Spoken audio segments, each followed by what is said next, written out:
अस्सलाम वालेकुम दोस्तों। आफ्ताब आलम इस्लामिक ऑडियो बुक संग दिल बाप। जिस ज़माने का जिक्र हम कर रहे हैं उस ज़माने में अरब के कोने कोने में बुत परस्ती का चलन था। हर गांव और कस्बे में बुत खाने थे। बुतों की पूजा ज़ोर शोर से होती थी। बहुतों ने ऊँट की खालों के बुत खाने बना रखे थे। जहाँ जाते इन बुत खाने को साथ ले जाते और बुतों की पूजा करते। अरबों में कुर्बानी का चलन भी था। ज़्यादातर ऊँटों की कुर्बानी किया करते थे। कभी कभी भेड़ों और दूसरे जानवरों को भी ज़िबा कर डालते थे। कुछ कबीले तो इंसानों की भी कुर्बानी कर डालते थे।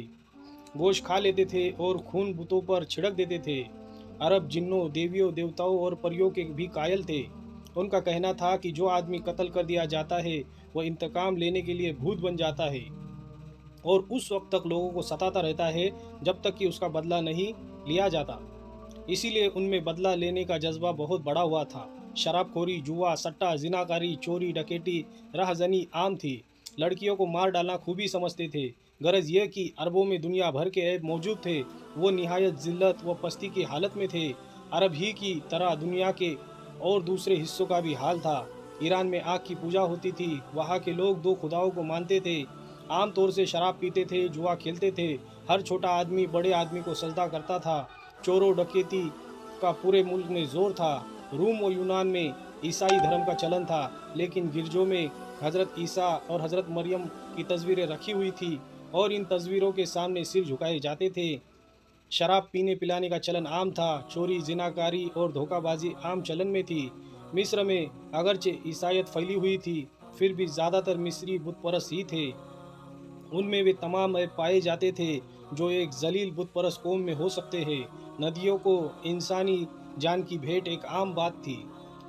भारत से बौद्ध मत खारिज हो रहा था। एक चीनी पत्रकार लिखता है कि भारत का एक घर भी बुतों से खाली न था।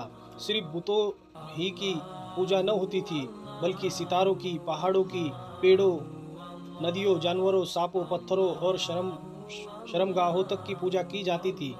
उस समय चरित्र और अखलाक बहुत घटिया किस्म का हो गया था। चीनियों की हालत भी सही नहीं थी। कन्फ्यूशस और बौद्ध धर्म के मिले जुले ख्यालात ने धर्म का माहौल उड़ा रखा था। गरज ये कि दुनिया का कोई इलाका बुत परस्ती से खाली न था। हर एक इलाके में किसी न किसी तरीके से बुत परस्ती का रिवाज कायम था। कैस बिन आसिम बड़ा खुश था। खुशी की वजह यह थी कि बैतुल हराम की भारी भीड़ में एक आदमी भी ऐसा न निकला जिसने अपनी 9 लड़कियों को जिंदा दफन किया हो। अब हर आदमी उसे इज्जत की निगाह से देखने पर मजबूर है।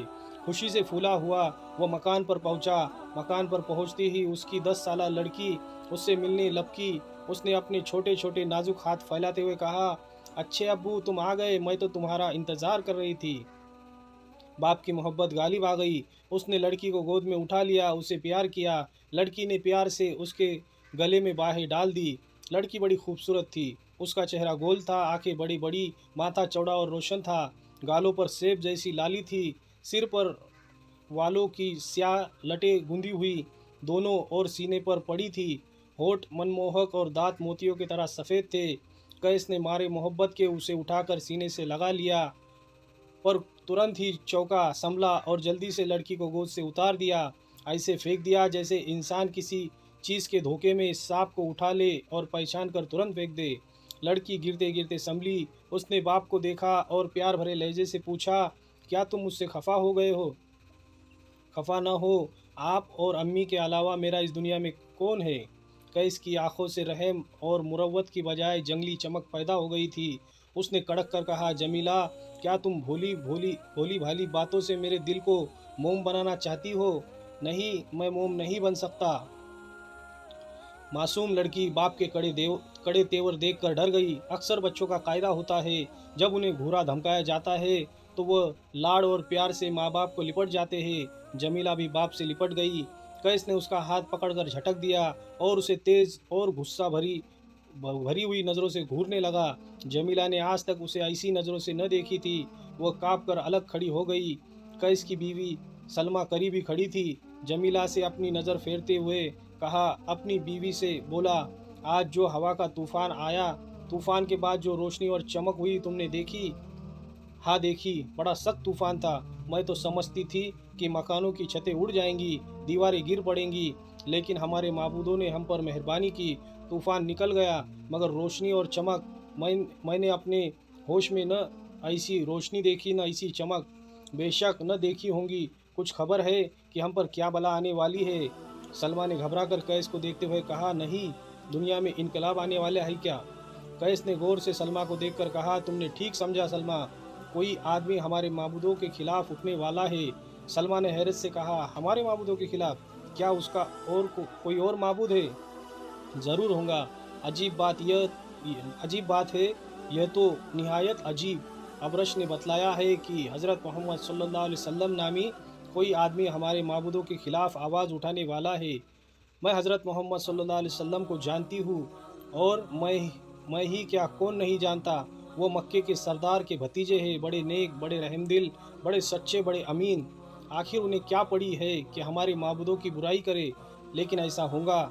क्या तुम नहीं जानती, आज तक उन्होंने किसी बुत के आगे सजदा नहीं किया। सही है, मैंने भी ऐसा ही सुना है, लेकिन इससे यह कैसे साबित हुआ कि वो बुतों के खिलाफ आवाज़ उठाने वाला है? अबरश कहता है और वो झूठ नहीं बोल सकता। मगर वो आबादी में रहते नहीं। सुनती हूँ कि हीरा की गुफा में तन्हा पड़े रहते हैं। हाँ, वह 4-4, 5-5 दिन तक नज़र नहीं आते, उसी गुफा में ठहरे रहते हैं, सिर्फ जोक का सत्तू रखते हैं। खैर, ये तो है ही, पर सलमा, आज मुझे बड़ी खुशी है। बैतुल हराम के हज़ारों मजमे में मेरा सिर ऊंचा रहा। क्या बात हुई मेरे सरताज? अबरश ने आने वाले फितने को दूर करने के लिए एक तदबीर बताई है। उसने कहा कि जो आदमी अपनी 9 लड़कियों को जिंदा दफन कर चुका हो और उसकी 10वीं लड़की हो, और अगर वो उस लड़की को जिंदा दफन कर दे तो आने वाले फितने से नजात मिल सकती है। उस वक्त सलमा, उस तमाम मजमे में एक आदमी भी ऐसा न मिला जिसने 9 लड़कियों को जिंदा दफन किया हो। सब सिर झुकाए खामोश और शर्मिंदा थे।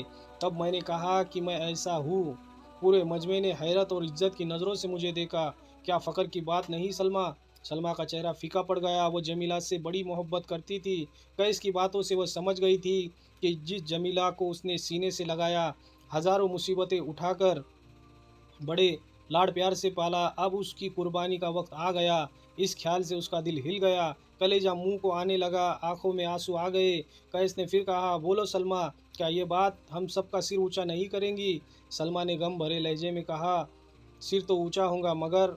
कैस ने चोट खाए सांप की तरह पलट कर उसको देखा। आंखों में झिल मिलाते आंसू को देखकर वो गुस्सा हो गया। ये क्या बात है सलमा? क्या जमीला की मोहब्बत ने तुमको ख़राब कर दिया है? बड़े शर्म की बात है। सलमा कैस के गुस्से को देखकर सहम गई। उसने आंसू पी लिए। कैस अब भी गुस्से में बोले जा रहा था, होश में आओ सलमा, अगर गलती से तुमने जमीला की मोहब्बत को अपने दिल में जगह देकर इतना बढ़ा लिया है कि उसकी कुर्बानी की खबर से उस मोहब्बत को ठेस लग गई है, तो तुम उसकी मोहब्बत को अपने दिल से निकाल दो। सलमा अब तक तो सब्र किए रही, लेकिन अब सब्र का दामन छूट चुका था। शोहर के सामने दोनों हाथ जोड़े खड़ी हो गई। बोली, मेरे सरताज, इस इम्तिहान से मुझे बाज रखो। मुझ बदनसीब के दिल में जमीला की शक्ल ने, भोली भाली बातों ने जगह कर ली है। ऐसा लगता है मेरी ज़िंदगी उसकी ज़िंदगी के साथ जुड़ी हुई है। इसलिए मेरे प्यारे शोहर, जमीला को मेरे लिए बाकी रखो। कैस की आंखों से चिंगारियां निकलने लगी। उसने गजबनाक लहजे में कहा, कमबख्त, लड़की की मोहब्बत में डूबी रहने वाली मूर्ख, क्या जमीला को जिंदा रखकर उसकी शादी करूं, किसी को अपना दामाद बनाऊं? कसम है लात उज़्ज़ा की, ऐसा कभी नहीं होगा।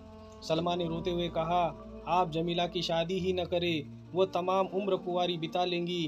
कैस गुस्से से कांपने लगा। बोला, जलील हस्ती, ये तो और जिल्लत की बात है। दुनिया कहेंगी कैस की बेटी को किसी ने कबूला नहीं। मैं इस जिल्लत को भी सहन नहीं कर सकता। सलमा ने आंसू बहाते हुए कहा, मुक़द्दस माबूदों के लिए जमीला पर, भोली जमीला पर, मासूम जमीला पर, कमसिन और खामोश जमीला पर रहम करो, उसे बचा लो। कैस ने कड़क कर कहा, नहीं, हरगिज़ नहीं, ये नादानी छोड़ो। उठो जमीला के स... उठो उठो, देखो जमीला सामने खड़ी है, सब कुछ देख रही है। परसों वो जिंदा दफन की जाएंगी, आज ही से उसे सजाना शुरू कर दो। ये कहते ही कैस वहाँ से चला गया। सलमा उठ खड़ी हुई। वह गम से बोझल हो रही थी। जब कैस चला गया तो जमीला सलमा के पास आई। उसने आते ही कहा, अम्मी, तुम खामोश क्यों हो? अब्बा के सामने हाथ क्यों जोड़ रही थी? आज अब्बा खफा क्यों है? वो मुझसे भी खफा लगते हैं क्यों? जमीला की बातें सुनकर सलमा बेचैन हो उठी। उसने उसे सीने से लगा लिया और खूब भींचा। सलमा रोती जा रही थी और जमीला उसको भींचती जा रही थी। उसे इस तरह रोता देखकर जमीला तड़प उठी, बोली, रो नहीं, नहीं तो मैं भी रोऊंगी। कुछ देर बाद सलमा घर के कामकाज में लग गई और जमीला खेलने में लगी। आज सलमा का दिल किसी काम में नहीं लग रहा था। जब वह जमीला को देखती या जमीला का विचार आता तो उसके दिल में हुक उठती, जमीला अब सिर्फ 2 दिन और जिंदा रहेंगी। आंसू जारी हो जाते। बड़ी बेचैनी से उसने वह दिन और दूसरा दिन बिताया। तीसरे दिन दोपहर के वक्त जमीला को नहलाया गया। नहलाकर बाल सुखाए गए, सर में तेल डाला गया, कंघी की गई, चूटी गूंदी गई। मासूम जमीला खुश हो रही थी। उसे क्या मालूम कि उसे मौत के गोद में देने की तैयारियां हो रही है। उस वक्त बहुत सी औरतें घर में जमा हो गई। सभी हंस बोल रही थी, लेकिन सलमा का चेहरा उतरा हुआ था, गम से निडाल हो रही थी। जब सूरज ढल गया तो कैस और उसके पीछे बहुत से आदमी उसके मकान पर आए। कैस के साथ जो लोग आए थे वे सब के सब शहर के जाने माने लोग थे। उनके साथ अबरज भी था। वे सीधे जमीला के पास पहुँचे। जमीला को घेरे हुए औरतें एक और खड़ी हो गई। अबरश ने आगे बढ़कर जमीला को देखा। जमीला उस वक्त बेहद खूबसूरत लग रही थी। बूढ़ा काहिन उसे देखकर हैरान रह गया। कुछ देर उसे टकटकी लगाए देखता रहा। जमीला ने शर्मा कर सर झुका लिया। अबरज बोला, कैस, ऐसी ही बच्ची की कुर्बानी की ज़रूरत थी। पाक हुबल तुम पर अपनी बरकतें नाजिल करेंगे। फिर जमीला के सर पर हाथ रखते हुए उसने कहा, बेटा, तेरी कुर्बानी हमारी मुसीबतों का खात्मा कर देंगी। जमीला उसकी बात समझ न सकी। भोला चेहरा और मासूम आंखें उठाकर उसे देखने लगी। अबरश ने कैस से कहा, चलो, जमीला को ले चलो। कैस ने कहा, जमीला चलो। जमीला ने पूछा, कहाँ चले अब्बा? कैस ने कहा, हमारे साथ। जमीला उठ खड़ी हुई। वह चली।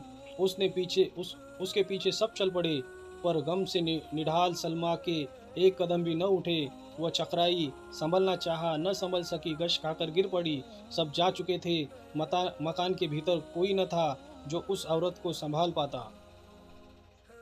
अगला वीडियो देखने के लिए वीडियो को लाइक करें और चैनल को ज़रूर सब्सक्राइब करें। जज़ाकल्लाहु खैर।